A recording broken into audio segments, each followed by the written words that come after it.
അതെടുത്തിട്ട് ഗ്രോ ചെയ്യാനാണ് ഏറ്റവും ഡിഫിക്കൽട്ടായിട്ടുള്ള കാര്യം.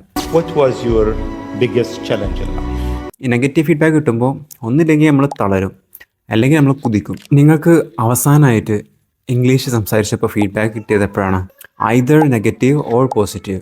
നെഗറ്റീവ് ഫീഡ്ബാക്ക് ആയിക്കോട്ടെ, പോസിറ്റീവ് ഫീഡ്ബാക്ക് ആയിക്കോട്ടെ, നിങ്ങൾക്ക് എപ്പോഴാണ് അവസാനമായിട്ട് ഫീഡ്ബാക്ക് കിട്ടിയത്? പോസിറ്റീവ് ഫീഡ്ബാക്ക് കാരണം നിങ്ങളെ എൻകറേജ് ചെയ്തിട്ടുള്ള, മോട്ടിവേറ്റ് ചെയ്തിട്ടുള്ള ഫീഡ്ബാക്ക്, ഒരു അപ്രീസിയേഷൻ നൽകുന്ന ഫീഡ്ബാക്ക്. ഹേ, നീ അടിപൊളിയായിട്ടാണല്ലോ ഇംഗ്ലീഷ് സംസാരിക്കുന്നത്, നീ എവിടെ നിന്നാണ് പഠിച്ചത്, ഇങ്ങനത്തെ ചോദ്യങ്ങളുണ്ടാവുമല്ലോ, ഇങ്ങനത്തെ ഫീഡ്ബാക്ക്. അങ്ങനത്തെ ഫീഡ്ബാക്ക് എപ്പോഴാണ് കിട്ടിയിട്ടുള്ളത്?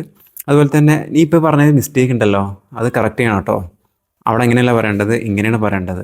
ഇങ്ങനത്തെ ഫീഡ്ബാക്ക് കിട്ടിയിട്ടുണ്ടോ? ഈ പോസിറ്റീവ് ഫീഡ്ബാക്ക് നമ്മളെ മോട്ടിവേറ്റ് ചെയ്യും. ഈ നെഗറ്റീവ് ഫീഡ്ബാക്ക് കിട്ടുമ്പോൾ ഒന്നില്ലെങ്കിൽ നമ്മൾ തളരും, അല്ലെങ്കിൽ നമ്മൾ കുതിക്കും. ഈ നെഗറ്റീവ് ഫീഡ്ബാക്കോ അല്ലെങ്കിൽ കറക്റ്റീവ് ഫീഡ്ബാക്കോ എടുത്തിട്ട് അത് കറക്റ്റ് ചെയ്ത് മുന്നോട്ട് പോകുന്നവർക്കാണ് നല്ല ഗ്രോത്ത് ഉണ്ടാവുക. ഇത് സയൻറ്റിഫിക്കലി പ്രൂവൺ ആണ്. ഞാൻ പറഞ്ഞുതരാം. സോ വേൾഡ് ഫേമസ് ഇലോൺ മസ്കിനെ അറിയാത്ത ആരും ഉണ്ടാവില്ലല്ലോ. ഇലോൺ മസ്കിനോട് ചോദിച്ചു, എന്താണ് ഏറ്റവും ഡിഫിക്കൽട്ടായിട്ട് നിങ്ങൾക്ക് തോന്നിയ കാര്യം ലൈഫിൽ?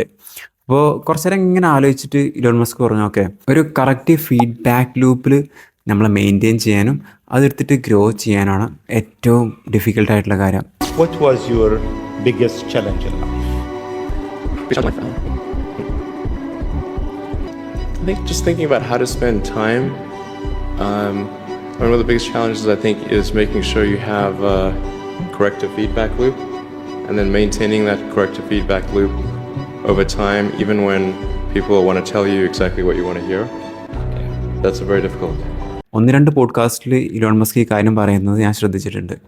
അതായത് നമ്മളിപ്പോൾ ഒരു പ്രോഡക്റ്റോ സർവീസോ കൊടുക്കുകയാണ്, അല്ലെങ്കിൽ നിങ്ങൾ ഇംഗ്ലീഷ് സംസാരിക്കുകയാണ്. ഇംഗ്ലീഷ് സംസാരിക്കുന്നതും ഒരു പ്രൊഡ്യൂസിങ് ആണ്. അതായത് നമ്മൾ വോയിസ് പ്രൊഡ്യൂസ് ചെയ്യുക.